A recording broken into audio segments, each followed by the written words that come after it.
కొన్నిసార్లు నేను కొన్ని అంశాలు లేవనెత్తినాను. కొన్నిసార్లు బిల్లుల్లో డిమాండ్లలో మాట్లాడే అవకాశం వచ్చింది. కీలకమైన అంశాలు రాయలసీమలో బీసీ గురుకులాల గురించి, వెనుకబడిన ప్రాంతమైనటువంటి మన ప్రాంతంలో ఎక్కువగా రెసిడెన్షియల్ స్కూల్స్ పెట్టాలా, వలసపోతున్న వాళ్ళ కోసం ఇవి తప్పనిసరిని ఒకరోజు మాట్లాడినాను. ఏ విధంగా కేంద్ర ప్రభుత్వం రాష్ట్ర ప్రభుత్వానికి సాయం అందిస్తోంది అనే విషయం మీద కొంత మాట్లాడినాను. అన్నిటికంటే ముఖ్యంగా ఆదోని జిల్లా మండలాల విభజన గురించి సాక్షాత్తు ముఖ్యమంత్రి గారి సమక్షంలో మాట్లాడినాను. కల్తీ ఆహారం రాష్ట్రంలో ఎంతో మంది ప్రాణాలు తీసుకుంటా ఉంది అని ఒక అంశాన్ని లేవనెత్తాను. నేను ఈ కల్తీ ఆహారం మాట్లాడిన 5 రోజులకే రాజమండ్రిలో కల్తీ పాలు దాగి 10 మంది చనిపోవడం, ఇవన్నీ కూడా ఆ రోజు ఎంతో మంది ఎమ్మెల్యేలు నన్ను అప్రిషియేట్ చేశారు. నువ్వు 4 రోజుల ముందే మాట్లాడినావు ఈ అంశం అని అప్రిషియేట్ చేశాను. నా దగ్గర ఎంతో ఇన్ఫర్మేషన్ తీసుకున్నారు.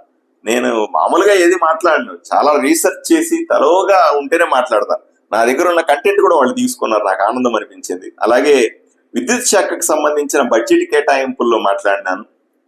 బీసీ కులాలకు సంబంధించినటువంటి సమస్యలు, వాల్మీకులు కానీ, కురబలు కానీ, లింగాయతులు కానీ, సంచార జాతులు, డిఎన్టీలకు సమస్యలకు సంబంధించిన మాట్లాడినాను. అలాగే తిరుమల తిరుపతి దేవస్థానానికి సంబంధించిన కల్తీ నెయ్యి మీద ప్రత్యేకమైన చర్చ జరిగింది. అరగంట అనుకున్నది 2 గంటల పాటు ప్రత్యేకమైన చర్చ జరిగింది. ముఖ్యమంత్రి గారితో పాటు, ఉప ముఖ్యమంత్రి గారితో పాటు అందరూ ఈ చర్చలో పాల్గొన్నారు. దాంట్లో నాకు కూడా భారతీయ జనతా పార్టీ వైపు నుంచి ఒక్కరికే మాట్లాడే అవకాశం వస్తే అది నాకు ఇచ్చారు అవకాశం, అదృష్టం. అలాగే దేవాలయాలకు సంబంధించిన భూములు ఏ విధంగా అన్యాక్రాంతం అవుతున్నాయి అన్న విషయాన్ని నేను లేవనెత్తాను.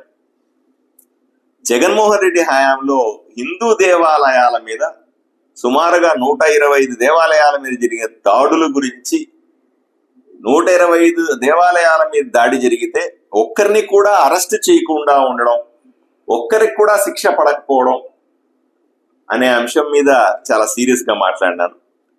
అదే సందర్భంలో ముస్లిం మైనారిటీలకు సంబంధించినటువంటి అభివృద్ధి సంక్షేమం గురించి ప్రత్యేకంగా మాట్లాడినాను. ఎందుకంటే ఆదోన్లో మనం చూస్తా ఉన్నాం, ఈద్గా పేరు మీద ఓ చిత్తు కాగితాన్ని తయారు చేసి గతంలో వైఎస్ఆర్సీపీ పార్టీ నాయకులు ఏ విధంగా ముస్లింలను మోసం చేసినారు ఆ విషయాన్ని, షాదీ ఖానాని అప్పటి తెలుగుదేశం పార్టీ ప్రభుత్వం మొదలు పెడితే కావాలని వైఎస్ఆర్సీపీ పార్టీ అధికారంలోకి వచ్చిన తర్వాత